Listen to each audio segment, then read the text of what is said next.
नमस्कार। आज का हमारा विषय है आत्म अनुशासन यानी सेल्फ डिसिप्लिन। हाँ, बहुत ही दिलचस्प टॉपिक है। बिल्कुल। हमारे पास है पीटर हॉलिंस की किताब the science of self discipline का एक ऑडियो बुक सारांश, और हम कोशिश करेंगे इसकी मुख्य बातें समझने की। सही कि ये है क्या, क्यों जरूरी है और इसे असल में कैसे अपनी जिंदगी में लाया जा सकता है। हाँ, और सबसे मजेदार बात जो मुझे लगी वो ये कि ये कोई पैदाइशी गुण नहीं है। नहीं, बिल्कुल नहीं। इसे सीखा जा सकता है, एक स्किल की तरह। तो चलिए इसी पर गहराई से बात करते हैं। शुरू करते हैं। तो सबसे पहले ये आत्म अनुशासन आखिर है क्या?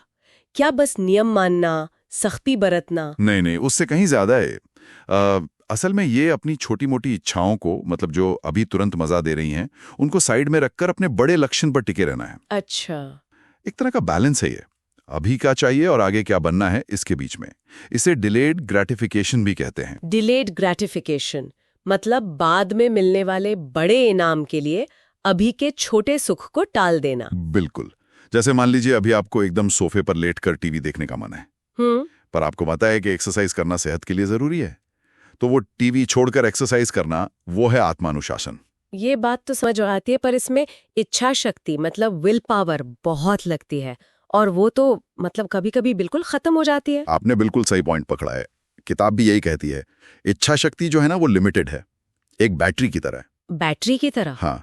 दिन भर में हम इतने सारे छोटे छोटे फैसले लेते हैं, क्या खाएं, कौन से कपड़े पहने, पहले कौन सा ईमेल देखें। हाँ, लेते तो हैं। तो इन सब फैसलों में वो बैटरी खर्च होती जाती है।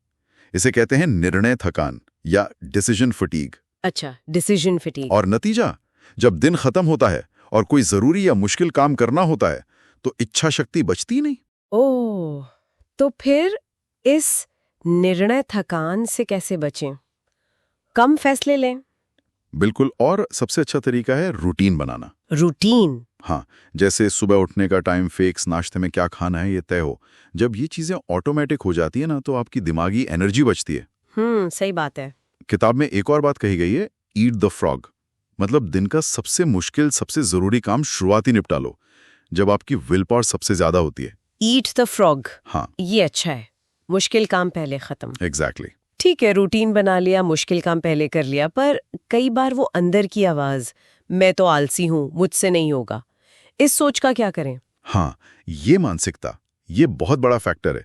किताब कहती है कि हमें पहचान आधारित आदतें बनानी चाहिए, आइडेंटिटी बेस्ड हैबिट्स। पहचान आधारित मतलब ये सोचने के बजाय कि मुझे रोज एक्सरसाइज करनी पड़ेगी, ये सोचें कि मैं एक फिट और अनुशासित इंसान हूं। अच्छा, मैं हूँ। हाँ, जब आप अपनी पहचान को ही बदल लेते हैं, उसे अपनी आदत से जोड़ लेते हैं, तो वो काम करना ज्यादा आसान और नेचुरल लगता है।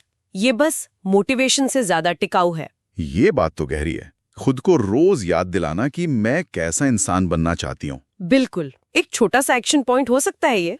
ठीक है, पहचान बदल ली, पर आसपास का माहौल, फोन के नोटिफिकेशंस, घर में रखे स्नैक्स, ये सब तो ध्यान भटकाते हैं। यहीं पर दूसरी स्ट्रेटेजी काम आती है, अपने माहौल को कंट्रोल करना, एनवायरनमेंट कंट्रोल। माहौल कंट्रोल? हाँ, जैसे अगर हेल्दी खाना है तो घर में जंक फूड रखो ही मत। सिंपल। हाँ, ये तो करना पड़ेगा। काम पर फोकस करना है तो फोन को साइलेंट कर दो या दूसरे कमरे में रख दो, ध्यान भटकाने वाली चीजें हटा दो। ओके। और प्रलोभन मतलब टेम्पटेशन, जब कुछ करने का बहुत मन करे जो लक्ष्य के खिलाफ हो। उसके लिए एक बढ़िया तकनीक है टेम्पटेशन बंडलिंग। टेम्पटेशन बंडलिंग, ये क्या है? इसका मतलब है कोई ऐसा काम जो आपको करना है पर मुश्किल या बोरिंग लगता है, उसी किसी ऐसी चीज के साथ जोड़ दो जो आपको पसंद है। अच्छा। जैसे आप अपना फेवरेट पॉडकास्ट सिर्फ तभी सुनेंगे जब आप ट्रेडमिल पर दौड़ रहे हो। अरे वाह, तो दौड़ने का मन भी करेगा पॉडकास्ट सुनने के लिए। बिल्कुल, मुश्किल काम थोड़ा मजेदार बन जाता है। ये टेम्पटेशन बंडलिंग वाला आइडिया तो कमाल का है, लेकिन फिर भी अनुशासन में कई बार मुश्किल तो होती है। कभी कभी लगता है कि बहुत त्याग करना पड़ रहा है, दर्द हो रहा है। हाँ, होता है, ये सच है।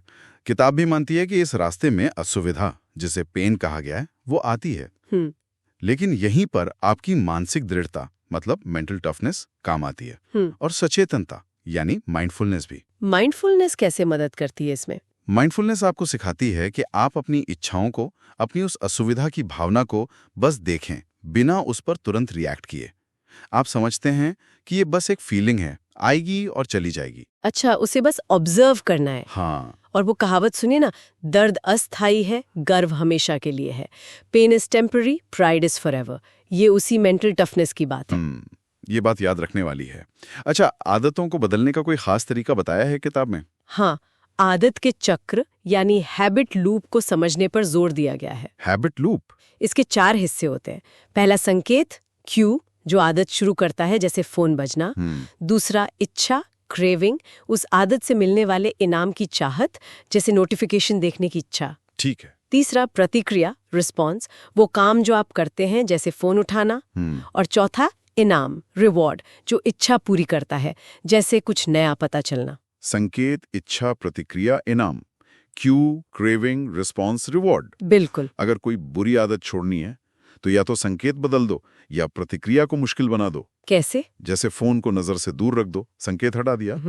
या सोशल मीडिया ऐप डिलीट कर दो, प्रतिक्रिया मुश्किल बना दी। समझ गया, आदत के पूरे सिस्टम को ही हैक करना है एक तरह से। हाँ बिल्कुल। ठीक है, तो आदतें बदल ली, माहौल कंट्रोल कर लिया, पर इसे बनाए रखने के लिए, मतलब सेल्फ कंट्रोल को मेंटेन करने के लिए कुछ और? जी हाँ, खुद को रिवॉर्ड देना भी जरूरी है, सही समय पर। इनाम देना, कहीं ऐसा न हो कि इनाम के चक्कर में वापस पुरानी राह पर चले जाए। हाँ, ये ध्यान रखना जरूरी है।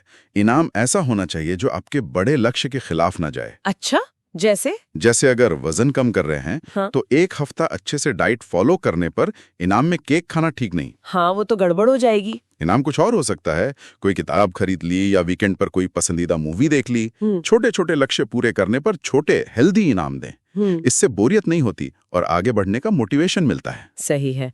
तो मतलब ये पूरी प्रक्रिया एक सजा की तरह नहीं लगनी चाहिए। नहीं, बिल्कुल नहीं। तो कुल मिलाकर अगर हम पूरी बात को समेटे तो सार यही निकलता है कि आत्म अनुशासन कोई जादू की छड़ी नहीं है। ये छोटी छोटी स्ट्रैटेजीज, रोज की प्रैक्टिस और सही मानसिकता का नतीजा है, एक मसल की तरह जिसे ट्रेन करना पड़ता है।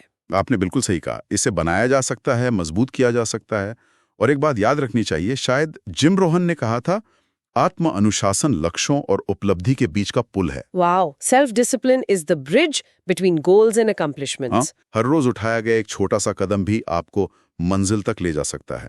बस जरूरत है लगातार बने रहने की। शुरुआत छोटी हो, कोई बात नहीं। बिल्कुल, कंसिस्टेंसी इज की। और इसी सोच के साथ आज की ये बातचीत खत्म करते हैं, ये सोचते हुए कि विल पावर लिमिटेड है। कल सुबह ऐसी कौन सी एक आदत या रूटीन बनाया जा सकता है जो आपकी सबसे कीमती एनर्जी को आपके सबसे बड़े लक्ष्य के लिए बचा सके? इस पर जरूर सोचिएगा।